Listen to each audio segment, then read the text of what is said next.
So the answer for the previous experiment that we did in science was the hole in the hand. Now, how did that happen? There was no hole in the hand, actually speaking. So we have two eyes, but the image that we see is a single image. Now, how does that happen? Because the information is given by the eyes, by both the eyes. The brain merges both the eyes and gives us the image that we actually see, which is just one. In this case, where we did this experiment, we noticed that while we were looking through the cylindrical pipe that we made with the paper, was actually we were able to see from that particular eye, we are able to see what is across. Maybe what is right against us. For me, for example, it was the camera. When you were seeing, you would have seen somebody who was just standing opposite you, or the nature, or the window that was just opposite you. Whereas the other eye is actually giving the information saying that it is able to see the palm of the palm. So the message is given by both the eyes to the brain. The brain says, oh, one of the eye is able to see something which is maybe, right across like the camera here. And the other eye is able to see the palm. So it merges both the information given by the eyes and it creates a hole in the palm, and through the hole you're able to see what is across, because the information given by both the eyes is taken by the brain. That's the beauty of the brain. Now, for some people, for example, it could happen that they will be able to do this and able to see this better in one of the eye.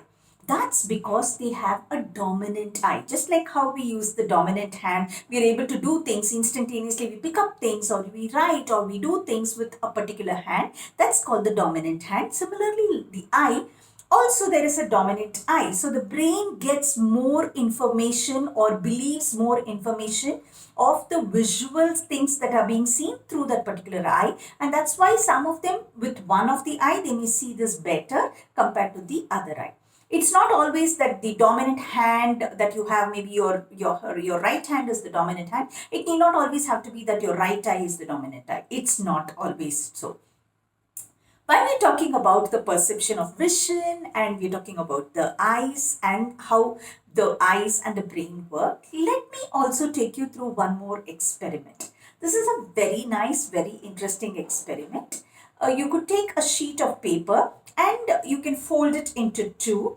On one side, you can draw a cage, and on the other side, a bird. Or on one side, you could draw a bowl of water, and the other side, you could draw fish. Or on one side, you could draw something that looks like a prison, and the other side, maybe a man who's a little sad. So, you can draw a dog house, a kennel, and a dog on the other side.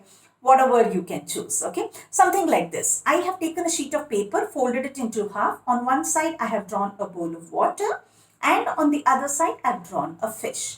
Now, as I folded, in between, I have just stuck gum, I've taken glue, and I have taken a paintbrush or a pencil or anything like a stick which is there, and then you can stick it with the glue so that it's tight enough so that it doesn't move. The paper doesn't move and it is stuck here.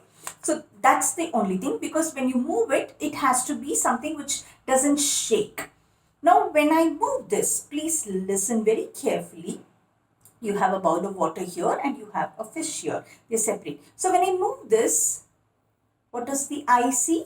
Oh yes, I can see a bowl of water. I can see a fish. I can see a bowl of water. I can see fish. So that's the beauty. The eye is able to see the individual images and capture them. Now let's see what happens when I do this a little fast. So when I do this a little fast, you will notice closer to the camera. Let me bring it and make sure that this is something which is turned so that it doesn't move around. So if in case you need more glue, you can put in more glue there. And then you turn it around like this, and then you will see that here again, as I told you, it's slightly loose. So I just want to make sure that it is, yes. Now when I move it around, you will notice that actually the bowl of water and the fish, it will look like actually they are separate images. Let me do it again here. So the bowl of water and the fish, it will look like actually the fish is in the bowl of water. It's not as separate different images, but that the fish is in the bowl of water. Do you realize that? Now, why is that happening? We very clearly saw that the bowl of water is separate and there is no fish inside it, and the fish is on the other side. The reason being, initially when we moved it slowly, the eye was capturing it as individual images. But when we moved it fast, what happens is the eye is not capturing them as individual images, but it's seeing that, okay, it's a little too fast for me to capture it as individual images, and hence it puts them together and says that, yes, there is a fish in the bowl of water. Now, let me show it once again to you.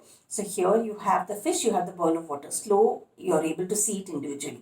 But the moment I start moving it fast, the eye is not able to capture them as separate images. The eye is able to capture them as though there is a fish already in that bowl of water, which actually is not the scenario. And as I told you, you could try it out with various other things. For example, I have created something like a jail, which looks something like this here, and a man who is sad on the other side.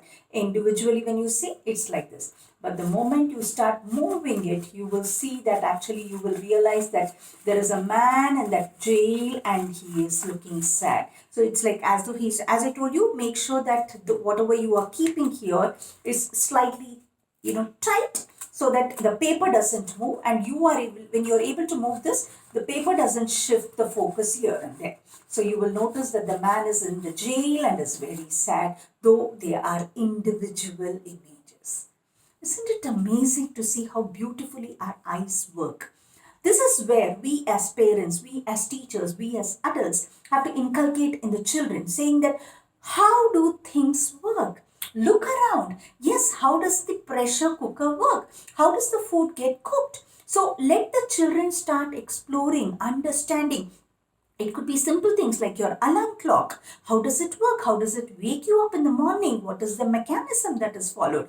What about the water pump? I mean, how do we get water from the tap? I mean, what happens to the water? Is it coming from the ground? Is it going to the overhead tank? What happens? What is the principle behind it? Small little things, whether it is going to be hydraulic, whether it is going to be the pressure, whether it is going to be something related to, as I told you, the functioning of our brain.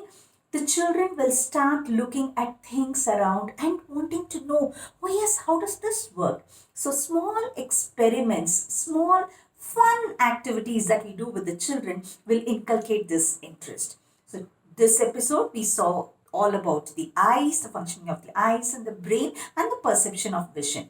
So this kind of an experiment that we did with the fish and the bowl and how we actually saw that is actually nothing but how the animation movies are made.